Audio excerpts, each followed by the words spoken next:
लोकतंत्र का संघर्ष अभी जारी है। कहा जाता है कि विश्व का सबसे बड़ा लोकतंत्र भारत देश है, लेकिन भारत देश की जनता अभी भी लोकतंत्र की व्यवस्था के लिए संघर्ष कर रही है।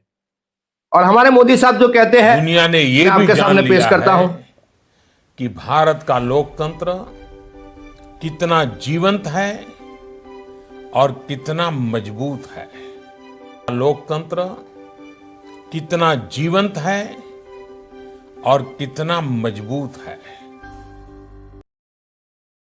जैसा कि मोदी साहब ने कहा, लोकतंत्र की व्यवस्था के लिए जो आए दिन वो मेहनत कर रहे हैं उसके बारे में बता भी रहे हैं। लेकिन मैं आपके सामने जो विषय लेके आया हूं, 5 अगस्त 2019 के बाद 317 जो हटाई गई कश्मीर से, उनका जो विशेष अधिकार था, उन विशेष अधिकारों को खत्म करते हुए कश्मीर का जो पूरा सिस्टमी ढांचा था, संविधान के माध्यम से चलाने वाला जो पूरा ढांचा था, उसको जिस तरह खत्म कर दिया गया, उसके बाद से ये मुद्दा शुरू हुआ है। कश्मीर से जो जुड़ा लद्दाख का एक क्षेत्र है, वहां के जनता अभी लोकतंत्र की मांग करते हुए सड़कों पर उतरी हुई है और आज 13 दिन हो चुकी है वो भूख हड़ताल पर बैठे हुए हैं। वहां के एक सोशल एक्टिविस्ट और बहुत बड़े जाने मानी हस्ती सोनम वांगचुक, जो बहुत बड़ी हस्ती है, बहुत बड़े एक्टिविस्ट है, जिन्होंने सरकार के लिए भी बहुत बड़े बड़े काम किए हैं, सेना के लिए बहुत बड़े बड़े काम किए हैं। ऐसी व्यक्ति आज भूख हड़ताल पर बैठी हुई है। किस लिए? लोकतंत्र की व्यवस्था के लिए।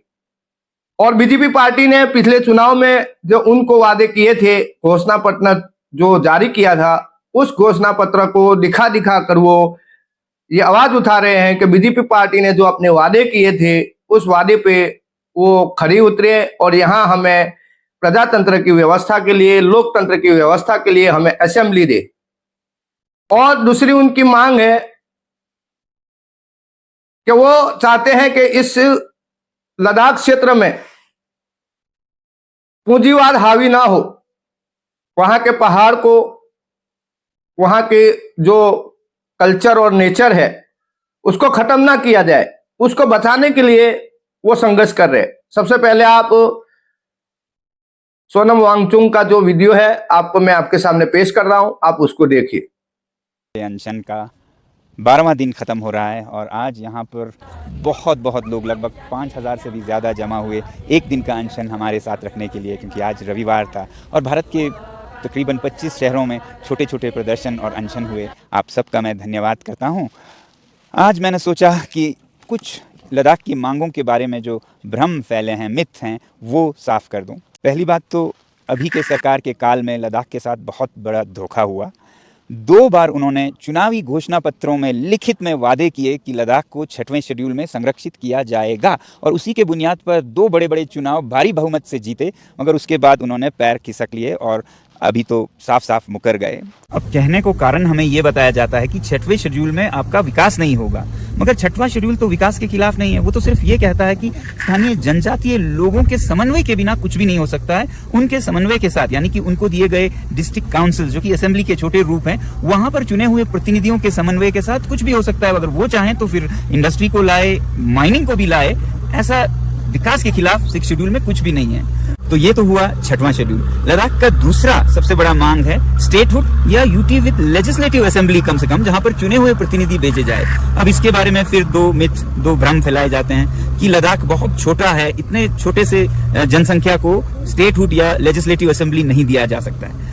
अगर आप देखें तो सिक्किम, जिसकी जनसंख्या अभी 6 लाख है सिर्फ, जब वो राज्य बना, स्टेट बना था 1975 में, तब उसकी जनसंख्या केवल 2.5 लाख थी। तो करना चाहे तो सब कुछ मुमकिन है। और एक कारण देते हैं कभी कभी कि लद्दाख बहुत स्ट्रेटेजिक जगह है, सीमा पर है, संवेदनशील है।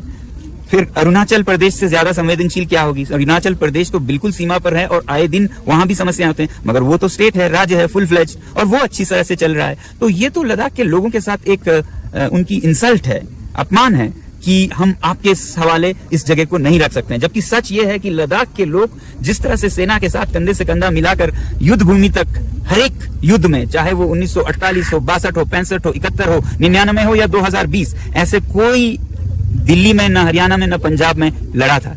तो फिर तो उनसे भी स्टेटहुड हटा लीजिए, क्योंकि उन पे भी क्या भरोसा। तो जिन लोगों ने देश के लिए इतना किया, सिविलियन लोगों ने जाने दी, तो उन पे अगर आप एक लोकतंत्र तक ना सौंप सके तो फिर लद्दाख के लोगों को सच में भ्रम होने लगेगा कि भारत सरकार उनके साथ सौतेला व्यवहार कर रहा है। फिर ऐसे में उनके मन को ठेस पहुंच सकता है और ये भारत की सुरक्षा के लिए कतई अच्छा ना होगा। आज बस इतना ही। बहुत बहुत धन्यवाद आप सबका लद्दाख के इस आंदोलन में जुड़ने का। हमारी आवाज को सशक्त करते रहिएगा।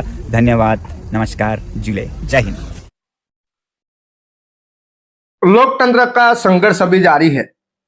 हम लद्दाख के लोगों के साथ खड़े हैं, उनके लिए आवाज उठाएंगे और जितनी हो सके लोगों तक उसकी जानकारी पहुंचाएंगे। जिस तरह हमने आपको वीडियो पेश किया, वहां के लोग जो लोकतंत्र के लिए अभी संघर्ष कर रहे हैं, वो संघर्ष को दिखाने की कोशिश की। इस देश के अंदर अभी भी लोकतांत्रिक व्यवस्था के लिए लोग संघर्ष कर रहे हैं। एक संघर्ष तो हमारा किसान कर रहे हैं, जो अपनी MSP मिनिमम सपोर्ट प्राइस के लिए जो संघर्ष कर रहे हैं, वो भी एक संघर्ष है लोकतंत्र की व्यवस्था के लिए। इस देश के अंदर पूंजीवाद को लागू करने के लिए जिस तरह BJP सरकार और अलग अलग पार्टियां काम कर रही है, उससे हमें सजाग होने की जरूरत है। इस देश को जागने की जरूरत है। और हमारे पूर्वजों ने जो ब्रिटिश शासन से इस देश के लिए, अपने अधिकार और अपनी आजादी के लिए जो संघर्ष किया, वो लड़ाई को आगे बढ़ाने की जरूरत है। हमारे मोदी साहब जो कहते हैं उसको भी जरा सुन लीजिए। दुनिया ये तो मानती ही है कि भारत दुनिया का सबसे बड़ा लोकतांत्रिक देश है। आज दुनिया ने ये भी जान लिया है कि भारत का लोकतंत्र कितना जीवंत है और कितना मजबूत है। मोदी साहब का जो कहना है लोकतंत्र के लिए, वो कितना सही और गलत है हम सब जानते हैं। जो अपने दिलों के अंदर वाकई में इंसानियत की सोच रखते हैं, मानवता की सोच रखते हैं, ऐसे लोग जानते हैं कि ये देश आज किस कगार पर, किस परिस्थिति में आ चुका है। देश को वही ब्रिटिश शासन की तरह चलाया जाता है, बातों और राज करो, यानी कि आपस में लड़ाओ और राज करो। धर्म के नाम पर, जाति के नाम पर इस देश को उलझाया जाता है और चंद लोग उसका पूरा फायदा उठाते हैं। हमें चाहिए कि इस देश के लोकतंत्र को लेकर अच्छे से स्टडी करें, अभ्यास करें और लोकतंत्र की व्यवस्था के लिए जो लोग संघर्ष कर रहे हैं उनके साथ खड़े रहे। हमारे वीडियो का मकसद यह है कि आप लोगों को समझाने की कोशिश करें कि लोकतंत्र का अभी संघर्ष जारी है और हम लद्दाख जैसे जितने भी लोग हैं, किसान आंदोलन है, दीगर जितने भी आंदोलन चल रहे हैं, जो भी अपने अधिकार के लिए आवाज उठा रहे हैं, उन तमाम आंदोलनकारी लोगों के साथ, जनता के साथ खड़े हैं। हमारी इस YouTube चैनल को सब्सक्राइब करें और इस वीडियो को ज्यादा से ज्यादा आगे लोगों तक शेयर करें।